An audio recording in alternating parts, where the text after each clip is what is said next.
moving to Sunday morning, the Vikings once again on international grounds. This game in London, and this game got a lot more interesting because as of this morning, they're playing the Browns, and now they are playing Dillon Gabriel. You know, it's kind of funny, Dalton. I wrote an article yesterday, which was going to get published today, and it got published this morning. And the article topic was all around when is the right time for the Browns to go to Dillon Gabriel or Shedeur Sanders? And I sort of laid out the timeline of like, okay, I think that's actually coming not this week, but the next week. I was like, they're not going to do it in an international game. They're not going to give a rookie his first start with an international game with so many variables with travel and rest, time change, all that kinds of stuff. But I did say that it would probably come over the next couple of weeks, and I laid out why that made sense.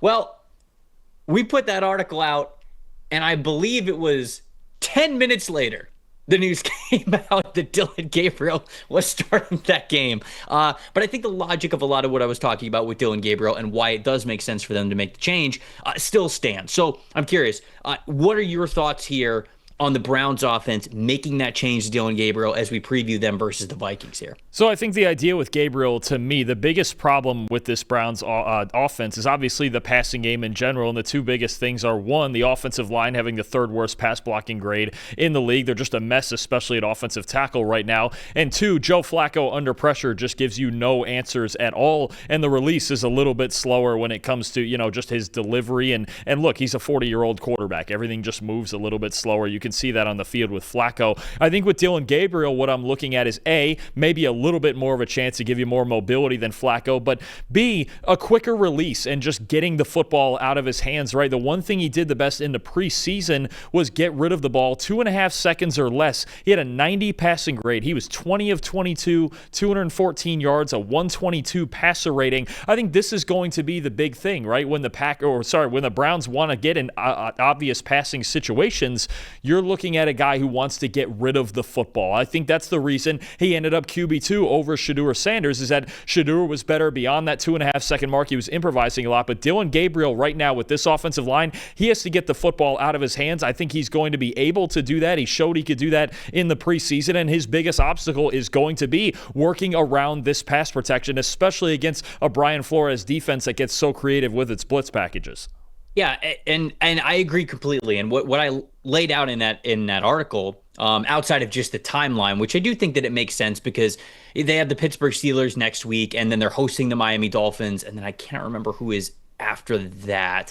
It might be the Patriots, but then they have a bye week in week 10. And it's like, okay, that's a natural reassessing point. Okay, are we happy with Gabriel or whoever they were going to go with their new starting quarterback? It obviously is Dillon Gabriel. I said in the article, I had Shedeur Sanders rated much higher than Dillon Gabriel on my big board. I know that you love Sanders as well. You had him QB1 in last year's draft. Did you have him QB1 or did you have him QB2? I don't want to put words in your mouth. They're very close with Cam, but I had Sanders 1, yeah. So you had Sanders 1. And so, like, we both liked Sanders a good amount more than we liked Dillon Gabriel. But the fact of the matter is, the way that Sanders plays currently is he likes to hold the ball on a little bit more. He plays better under pressure than Dillon Gabriel did, at least like throughout the preseason, and even going back to their last year at college, to be honest. And playing under pressure bodes well for a struggling Browns offensive line. I mean, the Browns have one of the worst offensive lines in the NFL right now. They've given up the most total pressures with 77. They've given up the highest pressure percentage, and they have, I think it's the third highest pass blocking grade as a team at 40.3. I know the 40.3 number is correct, so I just can't remember where it was in the rankings. So you have to sort of look at this equation and say, Sanders plays better under pressure, but Dillon Gabriel gets the ball out of his hands a little bit quicker. I think the way the Browns offense is currently constructed, you would lean towards Gabriel being the better play given how the offensive line is struggling, because you do have players that you could get the ball into their hands pretty quickly. Isaiah Bond is one of them. Harold Fannin Jr. is certainly one of them. Dylan Sampson out of the backfield. All of these are good quick hit options where there's playmaking ability to be had after the catch. And so I do agree with going with Gabriel first. We figured that they would, right? Because Gabriel is the 3rd round pick. Shedeur was the 5th round pick when it was all said and done. So clearly they had Gabriel higher on their big board. But we'll see what ends up happening in this game. I think a lot of people would look at this, and I think Cleveland just has an overall negative narrative to them just because they haven't won as a franchise in a long time. Sorry to our producer Tyler who had to listen to that. But I'm about to give you some praise here. I set it up like that on purpose because the Browns have one of, if not the best defense in the NFL. They also have the best defensive line right now in the NFL, or at least the best pass rush grade through the first 4 weeks. 90.3 pass rush grade. And Dalton, the reason why that matters in this game specifically is the Vikings pass block grade last week against the Steelers, 62.2. They gave up 14 total pressures. Ryan Kelly's in concussion protocol. Brian O'Neill's got a knee injury that's week to week. Donovan Jackson's already on IR right now. They are struggling on the offensive line. And a big reason why I was bullish on the Vikings going into this season is because in theory, when they were fully healthy, they had a good unit. They're not fully healthy at all whatsoever. And so instead, we just are much closer to the picture they were last year, albeit the team succeeded.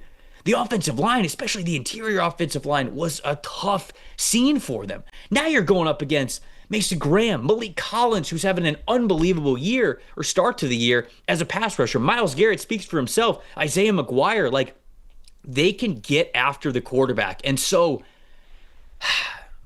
I did not really know where to go here, but I'm taking the Browns. I'm going to take the Browns 20-17 with this one being a close one. It's not even necessarily a Dillon Gabriel thing. I don't believe in Dillon Gabriel as much as I believed in, say, like the Jackson Dart upset call that I had last week for the Giants. But I just wonder if that defensive line is too much for what the Vikings are going to want to try to do on offense. And I have too much respect for what the Browns, are doing on the defensive side of the ball. No, I think it makes a lot of sense. Don't worry here. You're actually not alone with this prediction. I'm going to take the bait also. I'm going to take Dillon Gabriel to get a win in his first. I've got it even lower scoring than you do because I think, look, the Vikings, they've had a hard time, not just pass protection, they've had a hard time running the ball too.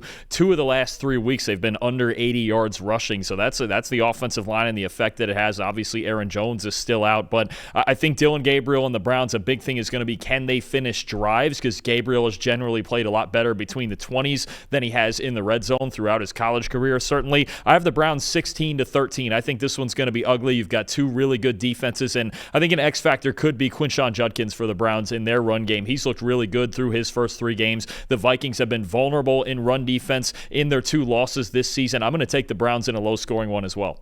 Okay.